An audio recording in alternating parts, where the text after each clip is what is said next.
Welcome back to the Armed with Speculation channel. Today we will be talking about the public perception of Nod and Kane before the First Tiberium War. This movie, video, whatever it is, was made in conjunction with Bad Guy 292, a friend of the channel. Kane and the Brotherhood of Nod are, for most of the people who have experienced C&C franchise on a surface level, the bad guys of the Tiberian saga. Where they certainly aren't conventionally good people, you might be surprised to find out that public opinion on them was not inherently bad, and they were not seen straight off the bat as villains. Before the horror of the First Tiberium War opened the eyes of people around the world to what they had been doing behind closed doors, the public perception of Nod was much more a mixed bag. Here's the details. The Brotherhood, and for the purposes of this video, I'll be referring to Kane under this name as well, since his leadership is what led to the successes of the Brotherhood itself. The Brotherhood and Kane accomplished many amazing things before the outbreak in the war in 2019. And here is the first thing where I should stop and say that I subscribe to No Strings Productions, Stefan's idea that the first war started in 2019. Many people believe it started in 1995. That is what is commonly held, so you can substitute that number in here if you tend to agree with the 1995 date. One of the most incredible things that happened from their intervention was the near unification of the religions of Christianity, Islam, and Judaism in the Eastern European, African, Near and Far Eastern regions of the world into a overarching Neo-Abrahamic religion of Kane's Brotherhood. Having existed almost before recorded history, Kane's Brotherhood has many insights into the religions and ethnic conflicts of the worlds, and have walked into the limelight post-revelation of their existence by moving from place to place, country to country, priest to priest, till the conflicts of the various offshoots of the Abrahamic religion ceased for long enough for them to come to the table and actually talk to Kane. This was an unbelievable achievement that stunned the world when it happened, because as many of you in the audience know, these conflicts had been occurring constantly and continuously for thousands of years with almost no serious attempts at dialogue across the different religions, beliefs, and faiths.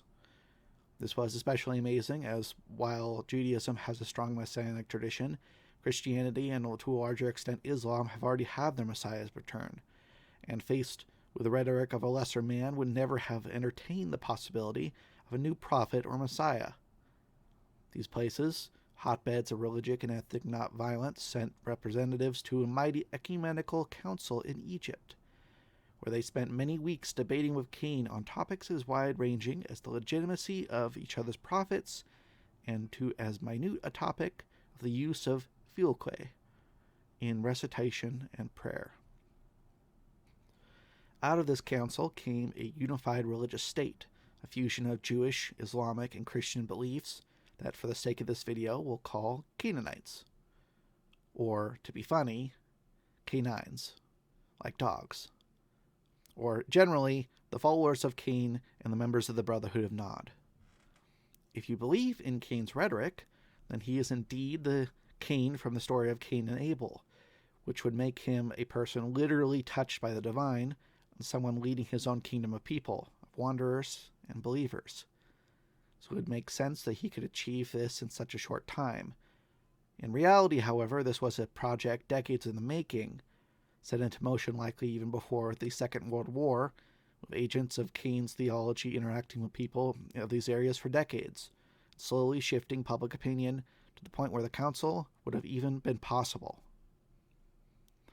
This is one of the major reasons that Kane managed to be crowned Person of the Year by the Times Magazine, only a few years after his rise to prominence. The fact that this was not the first or second time that a mass-murdering genocidal dictator would make it to the magazine, since the Second World War notwithstanding, it is funny in some retrospect that not a few years later he would, like all those people before him, soon be at war with the free world. That aside, he was seen as a liberator and a peacekeeper, bringing people together, parts of the world that had been locked in civil war for hundreds of years. Another great accomplishment was one you might take for granted as a light connoisseur of the franchise: the prediction of the fall of the Tiberium meteor into Earth's atmosphere at Tiber River, aka Ground Zero, and the aftermath of the technological development surrounding harvesting, weaponizing, and disposing of the crystal. You might view it as a kind of technological race to weaponize Tiberium, like the US and USSR space race. Now, Nod was the first faction to come up with methods of harvesting and refining the green crystal, as well as how to come up with methods to do it safely without radioactivity or other injury. This was important because, as the rest of the world was yet to discover that it was dangerous, praising it for being a celestial metal, Nod was years ahead in learning how to contain the material. The method for refinement was also given to other countries in the world to allow them to contain the crystal and reap the profits. As it was discovered that the crystal was dangerous, Nod was lauded for their humanitarian work in helping to contain the extremely valuable material. While yes, it is true that Nod helped spread the material around the world so that it would be proliferated to the point of damaging the planet, but that fact wasn't known until many years after the crystal had landed on Earth. It is also true that they spread misinformation about the Tiberium, causing many people to be confused and interact with it without a prudent degree of safety, but at this point, the GDI was in its infancy, not in control of the media to the point where they could control and counter this information. Another thing to consider is the development of the world after the fall of communism in Russia. The Cold War was over, and many people called for a more multipolar world to arise once again. Enter Kane and the Brotherhood, uniting many formerly oppressed peoples into new polar zones that seem to be poised to bring new economic development and religious unity to places largely forgotten in world politics for decades. Eastern Europe, Africa, the Near and Middle East, even China, had turned from being a communist country into one more aligned with what the post-Cold War theorists thought was more in line with Western values. It turned out to be the opposite of that, with these areas providing massive amounts of recruits for the future of Nod's attempt several times to take over the world, but in the beginning these places were seen as being revitalized from within, from their own communities, at a time when Western imperialism seemed to be at its highest ever point. Liberals in every Western country praised Kane for their achievements, while war hawks and centrists warned that these things might actually presage a much larger conflict in the future.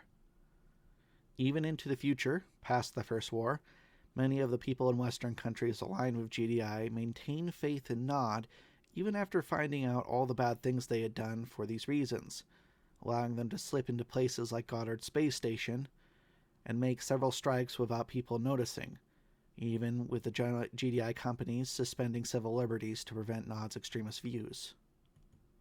By the end of the First War, Kane really did have half the world, if not more, on his side.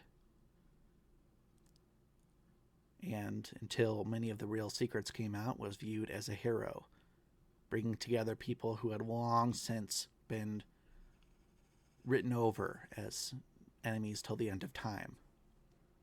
This has been Karakin with Armed with Speculation, and I hope you all have a wonderful day. Like and subscribe if you think it's good, and I will see you in the next video.